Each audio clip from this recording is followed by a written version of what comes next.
Last year, gardeners spent over $2 billion on raised garden beds.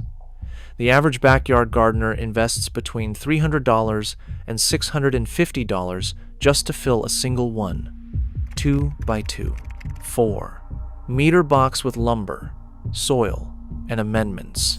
Then, every spring, they spend another $100 or more on fertilizer, another $50 on irrigation supplies, and within 5 or 6 years, the wood rots, forcing them to start all over again.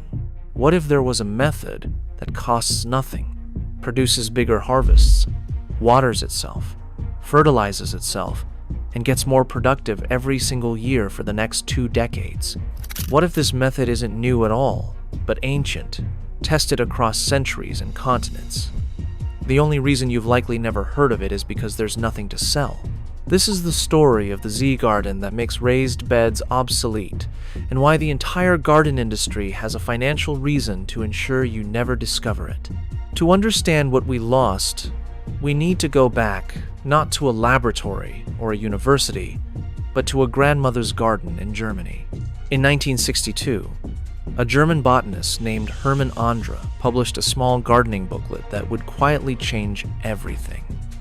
He described a technique he called Hugelkultur, which means mound culture or hill culture.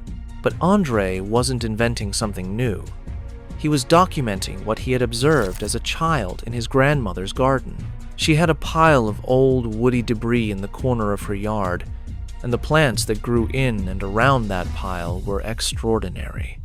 They were taller, greener, and more productive than anything else on the property.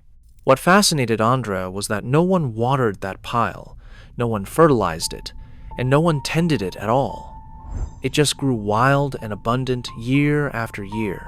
Andra realized he was looking at a principle that medieval farmers across Germany and Eastern Europe had practiced for centuries. They gathered fallen trees, dead branches, and organic waste, piled them into long mounds, covered them with whatever soil they had, and planted directly into the surface. These farmers didn't have degrees. They had empty stomachs and poor land. Through sheer necessity, they discovered something that modern science is only now beginning to confirm. Those mounds improved with time. The harvests increased each year while the work decreased. The soil darkened and deepened. The plants grew stronger, and the gardens never needed watering after the first couple of seasons. These farmers had accidentally replicated one of the most powerful systems in nature, exactly what happens on a forest floor. Every forest on Earth is built on a foundation of rotting wood. When a tree falls, it doesn't vanish. It becomes what ecologists call a nurse log, a decomposing trunk that becomes one of the most fertile growing surfaces in the natural world. Walk through any old-growth forest in the Pacific Northwest, and you'll see ferns, mosses, and even full-size trees growing directly out of fallen logs. The forest has been running this exact system for 300 million years. Medieval farmers didn't invent Hugelkultur. They copied the forest, and they did it on purpose. But the technique never had a brand name, a corporate sponsor, or a marketing budget. It spread only through word of mouth, from village to village, generation to generation. When the 20th century arrived with tractors, chemical fertilizers, and garden centers on every corner, word of mouth was no longer enough. Here's where the story gets dramatic. One man took this forgotten technique and pushed it so far that the government tried to destroy him for it. Sepp Holzer was born in 1942. In 1962, the same year Andra published his booklet, Holzer took over his family farm, the Hof, perched on a steep mountainside at over 1,200 meters of elevation in the Austrian Alps. This was land his neighbors could barely coax grass from. Winters were brutal, dropping well below -20 degrees Celsius. The soil was thin, and the growing season was painfully short. Every neighbor followed the same rules: flat fields, straight rows, government-approved crops. Holzer looked at those rules and decided they were wrong. Instead of flattening his slopes, he built terraces. Instead of burning his fallen trees like everyone else, he buried them. He piled logs and branches into massive mounds, covered them with earth, and planted directly into the surface, just as those medieval farmers had done centuries before. Then he did something that should have been impossible. He planted citrus trees, lemons, kiwis, and figs on an Austrian mountainside where the temperature regularly hits -20 degrees Celsius. The government noticed. Inspectors arrived with clipboards and fines. They measured his terraces, documented his unlicensed ponds, and issued violation after violation, sometimes dozens in a single year. In 1986, after heavy rains, authorities accused him of creating illegal water retention structures. He paid the fine and appealed, arguing his ponds and terraces actually prevented the floods they were worried about. By 1989, the pressure reached its peak.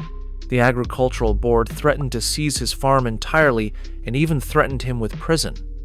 Holzer's response was simple and devastating. He invited them to come see his yields. What they found was impossible to explain. Lemon trees bending under the weight of ripe fruit, their leaves glossy and green against a backdrop of snow. Kiwi vines climbing alongside alpine spruce. Grapes ripening on slopes where neighbors couldn't grow cabbage. Figs swelling in the mountain air. His farm was producing 10 times more food than any property around it.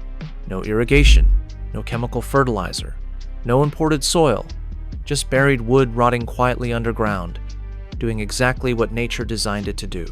By 1992, after yet another fine for expanding a pond, Holzer had become known across Austria as the most fined farmer in the country. He wore the title with pride. But the real turning point came in 1995, when professors and students from the University of Natural Resources and Life Sciences in Vienna traveled to his mountainside. They arrived skeptical.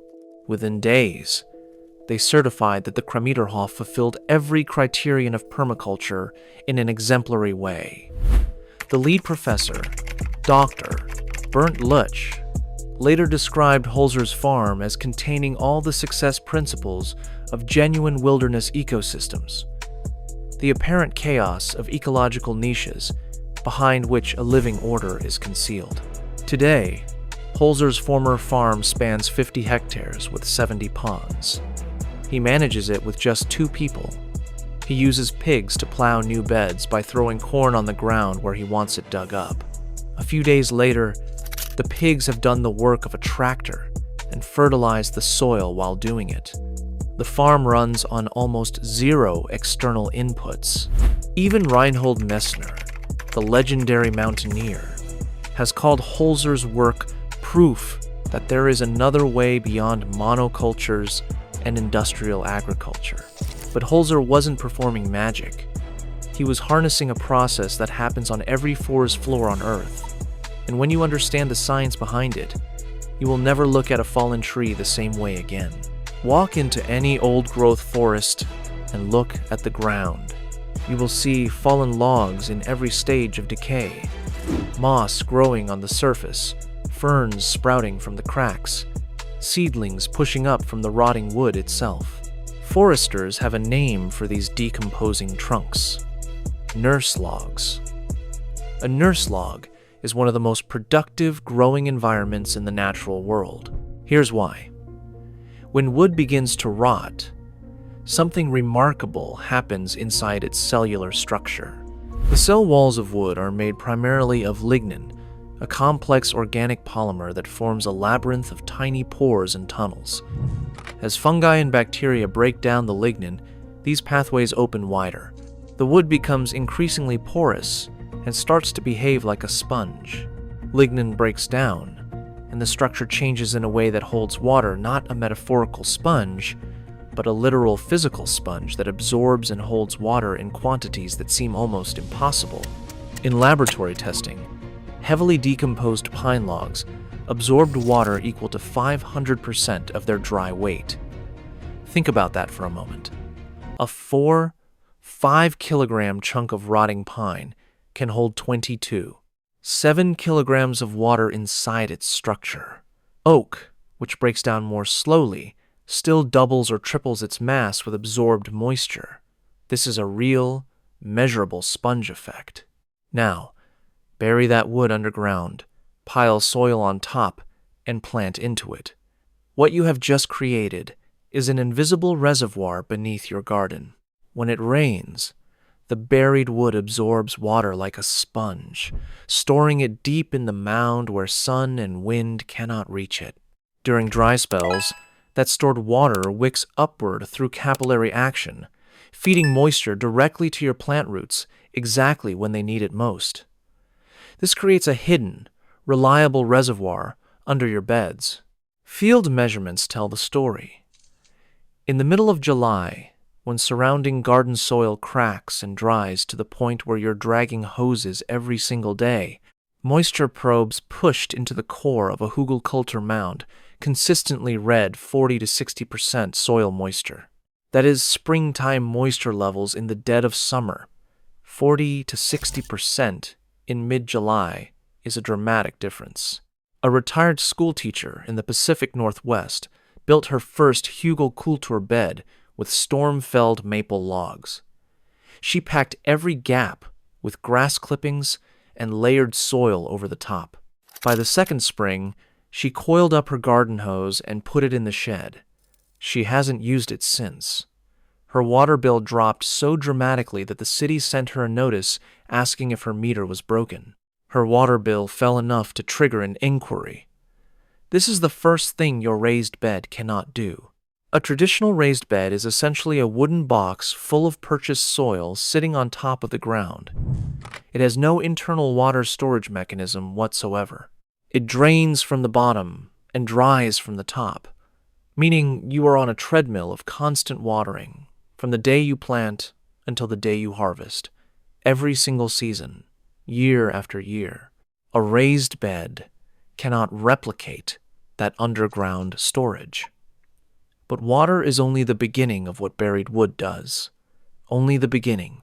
As soon as you pile soil over those logs and the moisture seeps in, the mound becomes a living engine. Fungi and bacteria swarm through the wet wood, breaking down lignin and cellulose. And this breakdown process is exothermic. It generates heat. That biological activity creates warmth below the surface. Heat from decomposition is a genuinely useful effect. The core of a Hugelkultur mound can run several degrees warmer than the surrounding ground. This is not just a curiosity. This is a genuine growing advantage. In spring, when your neighbor's flat garden is still cold and waterlogged, your mound beds are already warm. Seeds germinate earlier. Transplants establish faster. In autumn, when the first frost kills tender crops in flatbeds, that residual heat from below buys your tomatoes and peppers extra weeks of production. Holzer used this thermal advantage to grow subtropical crops at 1,200 meters in the Austrian Alps. You can use it to extend your growing season by a month or more in almost any climate. This is a real growing advantage. And here is where we need to talk about something that will change how you think about soil forever. Changing how you see the ground beneath your garden starts with understanding these living, water-holding, heat-generating nurse logs. In 1997, ecologist Suzanne Simard at the University of British Columbia made a discovery that rewrote the textbooks on how forests work. She found that beneath the forest floor, trees are connected to each other through a vast underground network of fungi. These fungal threads, called mycelium, weave through the soil, wrapping around and penetrating tree roots, forming what scientists call mycorrhizal networks. 1 teaspoon of healthy forest soil contains several kilometers of these fungal filaments. The press called it the wood wide web, and what it does is extraordinary. Through this fungal network, trees share water, carbon, nitrogen, phosphorus, and even chemical warning signals. A tree under attack by insects can send a chemical message through the network, causing neighboring trees to activate their defenses before the threat arrives. Old trees, called mother trees, use the network to send nutrients to struggling seedlings in their shade. The forest is not a collection of competing individuals. It is a cooperative superorganism connected through fungi. When you bury wood in a Hugelkultur mound, you are creating the exact conditions for these fungal networks to form in your garden. The decomposing wood becomes a scaffold for mycorrhizal fungi. These fungi colonize the wood, spread through the surrounding soil, and connect with the roots of your plants. Suddenly, your tomato plants are not just feeding from the nutrients in the soil immediately around their roots. They are plugged into an underground network that extends through the entire mound, accessing water and minerals from locations their roots could never physically reach. This is why Hugelkultur beds get more productive over time rather than less. Each year, the fungal network grows more complex. The connections multiply. The nutrient cycling becomes more efficient. Your garden is not just surviving. It is building infrastructure underground, a living internet of fungi that will serve your plants for decades. No bag of fertilizer does this. No drip irrigation system does this. No raised bed kit from a garden store can even come close. Now, I need to address the biggest myth in gardening. For decades, gardening forums, extension offices, and even university pamphlets have repeated the same warning. Do not bury wood in your garden. They say wood is high in carbon. They say when carbon-rich material decomposes in soil, bacteria steal nitrogen from your plants to fuel the breakdown process. They say your crops will turn yellow, your yields will crash, and your garden will fail. It sounds scientific, it sounds logical, and it is wrong. A research project from the University of Wisconsin tested this claim directly. They built Hugelkultur beds and control beds side by side and measured nitrogen levels throughout the growing season. The results were clear. Not only did the Hugelkultur beds not suffer nitrogen deficiency, they actually showed higher nitrogen levels than the control plots. The explanation lies in the biology of decomposition. Small wood particles like sawdust and fine wood chips are broken down primarily by bacteria. And yes, bacteria are inefficient with nitrogen. They do consume it during decomposition. But large pieces of wood, the logs and branches used in Hugelkultur, are decomposed primarily by fungi. And fungi are fundamentally different. They are nitrogen efficient. They do not rob the soil. They recycle and redistribute nitrogen through their networks. The nitrogen myth was based on a real phenomenon: bacterial decomposition of fine wood particles applied incorrectly to a completely different situation: fungal decomposition of large logs. It was a misunderstanding of soil biology that was repeated so often it became accepted truth, and it kept countless gardeners from ever trying the one method that would have made every other investment in their garden unnecessary. A 2024 study examining permaculture sites that use these buried wood methods confirmed the broader picture. Soil carbon stocks were 27% higher than control fields. Soil bulk density was 20% lower, making the ground looser and more breathable for roots. Earthworm abundance was 201% higher. The soil beneath a Hugelkultur mound is not just dirt. It is a living ecosystem that intensifies with each passing year. So, let me show you exactly how to build one. And I'm going to tell you the mistakes that will sabotage you if you don't avoid them, because no one else seems to talk about this part. Start by choosing your location. Full sun is ideal for most vegetables. You don't need to dig a trench, but if you want to, going about 30 centimeters deep gives you extra depth for the mound and helps with moisture contact. You can also build directly on top of grass or existing ground. Lay down a layer of cardboard first to suppress weeds. Now, the foundation. This is the most important layer. You want the biggest, oldest, most rotten logs you can find. Hardwoods are best. Oak, maple, apple, birch, and poplar all work well. The more decayed the wood already is, the faster your mound will start working. If the wood is punky and soft, you can crumble it with your hands. That is perfect. If you only have fresh-cut wood, it will still work, but your mound will take longer to activate and will need more nitrogen supplementation in the first year. Here's the critical rule. Never use cedar. Cedar contains natural preservatives that resist decomposition and can inhibit plant growth. Never use black walnut or black cherry. Both contain compounds like juglone and prussic acid that are toxic to many garden plants. And absolutely never use pressure-treated, painted, or stained wood.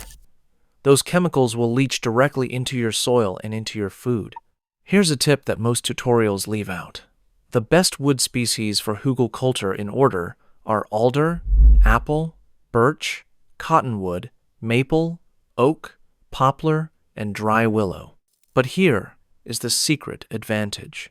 If you can get wood that is already partially rotted, soft, punky, maybe covered in white fungal threads, that wood is gold.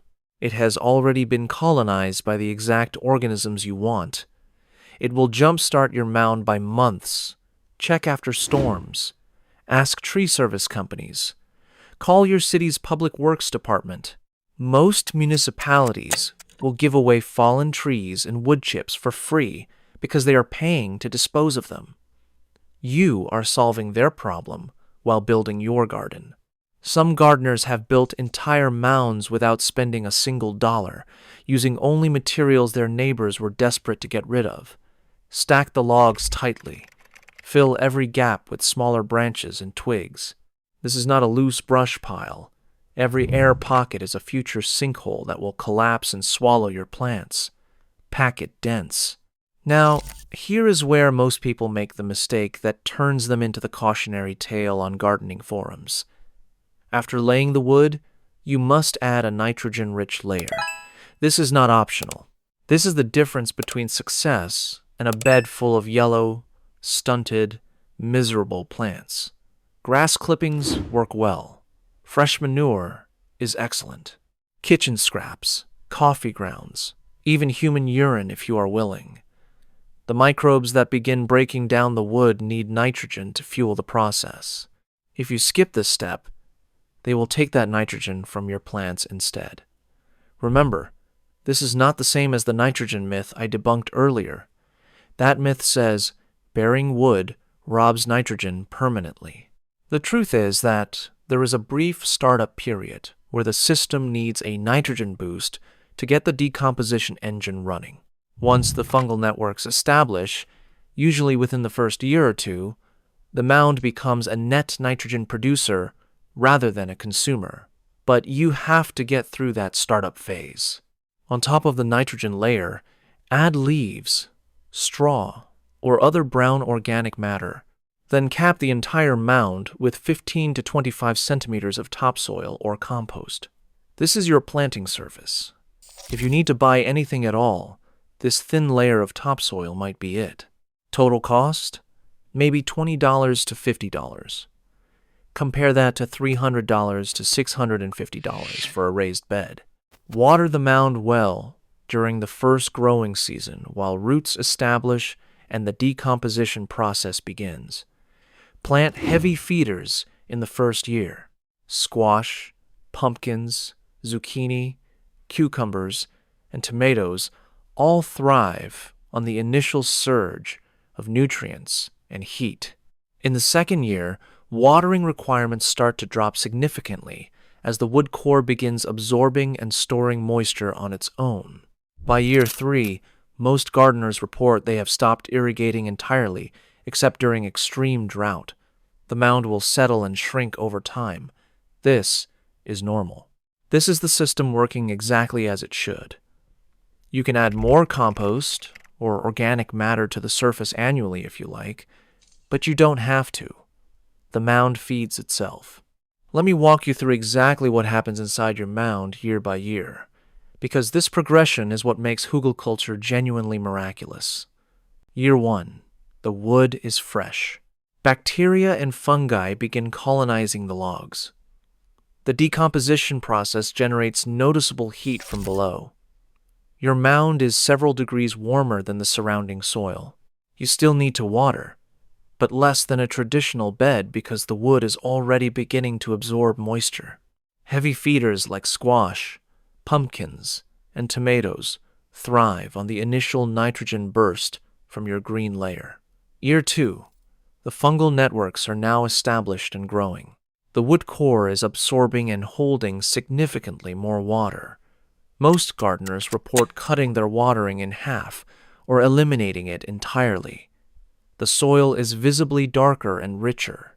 Earthworm populations are exploding because they are attracted to the moist decomposing wood. Every worm tunnel becomes a channel for air and water to reach plant roots. Years 3 through 5. This is where the magic accelerates. The mycorrhizal networks are now extensive, connecting your plants to nutrient sources throughout the entire mound. Soil tests at this stage typically show higher nitrogen and phosphorus levels than the surrounding ground, not lower. The mound has settled by perhaps a third of its original height, but the remaining mass is dense with biological activity. Plant health and vigor noticeably improve. Disease resistance increases because the fungal networks help plants share chemical defense signals. Years 5 through 10. The original logs are now heavily decomposed, soft, and spongy throughout. Their water-holding capacity is at peak performance. The soil structure is extraordinary, loose, crumbly, and alive with organisms. You couldn't achieve this soil quality if you spent $1,000 at a garden center. It cannot be purchased because it can only be built by time and biology. Years 10 through 20. The hardwood logs are still decomposing slowly, still releasing nutrients, still holding water. The mound has settled substantially, but the soil it has created is among the richest garden soil on Earth. Some practitioners at this stage simply build a new mound on top of the old one, starting a fresh 20-year cycle with a foundation of already perfected soil beneath it. No raised bed does this. A raised bed is at its best the day you fill it with store-bought soil. From that moment forward, it only depletes. Every harvest pulls nutrients out. Every rainstorm leaches minerals away.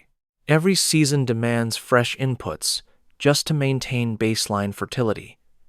A Hugelkultur bed is at its worst the day you build it. From that moment forward, it only improves. The trajectories are opposite. One costs you more every year, the other costs you less. One more thing you need to understand about the geometry. A Hugelkultur mound is not flat. It has slopes, and those slopes create microclimates. The south-facing slope of your mound receives direct sun, warms quickly, and is ideal for heat-loving crops like tomatoes and peppers.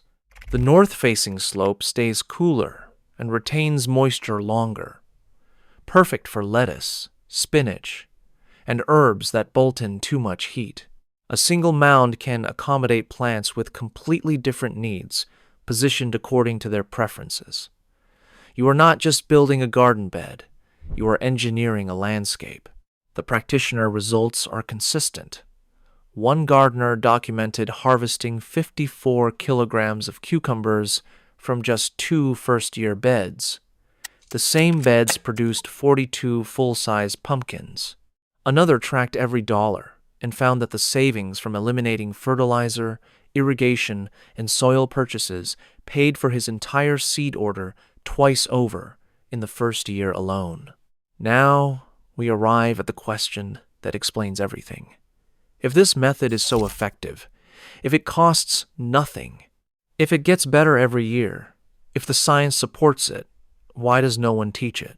Why is every garden center packed with raised bed kits, bags of potting soil, bottles of fertilizer, and drip irrigation systems, but not a single display about Hugelkultur.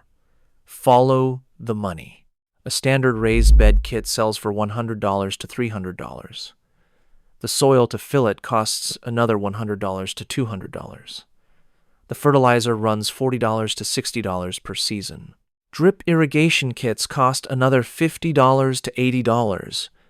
And here's the part that makes it a perfect product. The wood rots, the soil depletes, the fertilizer washes out. Every single component needs to be repurchased on a regular cycle. A raised bed is not a garden. It is a subscription service. Hugelkultur uses fallen branches you are going to drag to the curb. It uses yard waste you are going to bag. It uses kitchen scraps you are going to throw away. It uses leaves that pile up every autumn. These are materials most homeowners consider garbage. Many people actually pay money to have this exact material hauled away. The average household spends between $50 and $200 a year on yard waste removal. You are literally paying someone to take away the ingredients of the most productive garden you will ever grow. Let me put the full numbers side by side so you can see how absurd the comparison really is. A 1, 2 by 2, 4-meter raised bed over 10 years will cost you between $800 and $1,500. When you factor in lumber replacement every 5 to 6 years, annual soil amendments, fertilizer, and irrigation, a 1, 2 by 2, 4-meter Hugelkultur bed over the same 10 years costs $0 to $50, produces higher yields, requires no watering after year 2, generates its own fertility, and is still improving when the raised bed needs its second rebuild. If you built 4 raised beds, which is a modest backyard garden, you are looking at $3,000 to $6,000 over a decade. 4 Hugelkultur beds of the same size, built with free materials, cost you nothing but a weekend of physical labor. And that labor pays dividends for 20 years. A method that turns garbage into abundance, that needs no purchased inputs, that gets better instead of worse, and that eliminates the need for every product a garden store sells. That method is not just unmarketable, it is a threat to the business model. What cannot be sold must be forgotten, and what is forgotten must be rediscovered by someone willing to look. In 1962, Hermann Andra looked at his grandmother's brush pile and saw the future.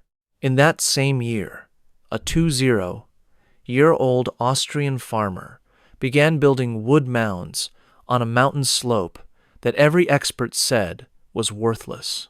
60 years later, Sepp Holzer's farm spans 50 hectares of forest gardens with 70 ponds, producing food at altitudes where his neighbors cannot grow grass.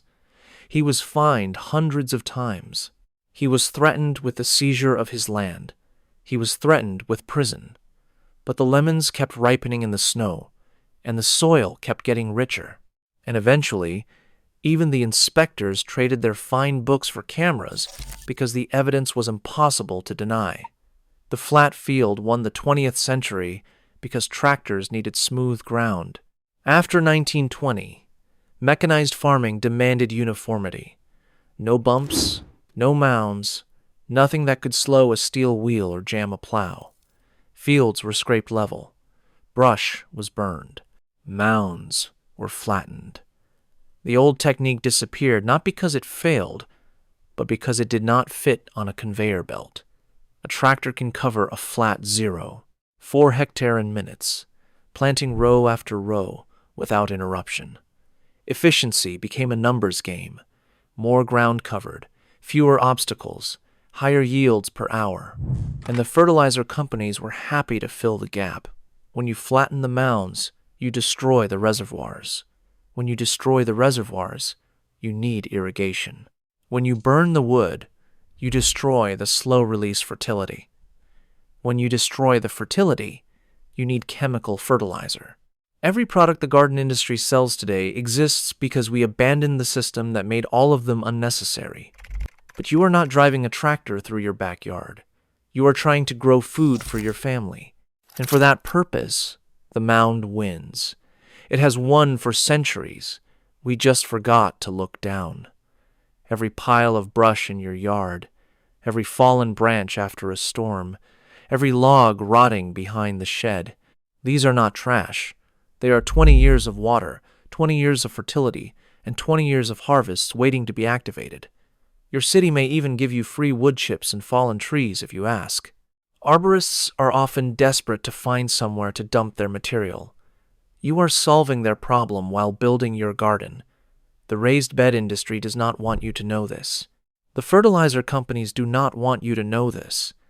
Your local garden store, with its aisles of soil bags and irrigation kits and lumber, has no financial incentive to tell you any of this. But now you know. The question is simple. Will you keep paying for a wooden box that depletes every year?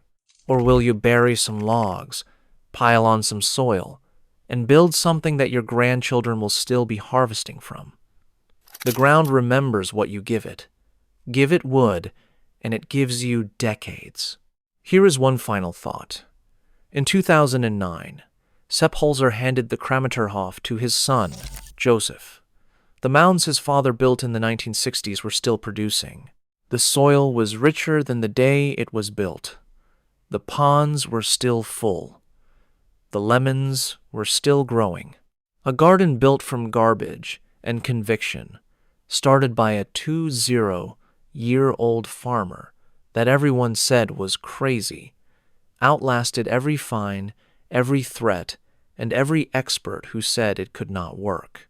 The ground does not care about permits or profit margins or what the garden store is promoting this season. The ground responds to biology, and the biology is clear. Bury wood, let it rot, and watch your garden come alive. If this changed how you think about gardening, share it with someone who is about to spend $600 on a raised bed. If you want to see more secrets the garden industry doesn't talk about, hit subscribe. We are just getting started.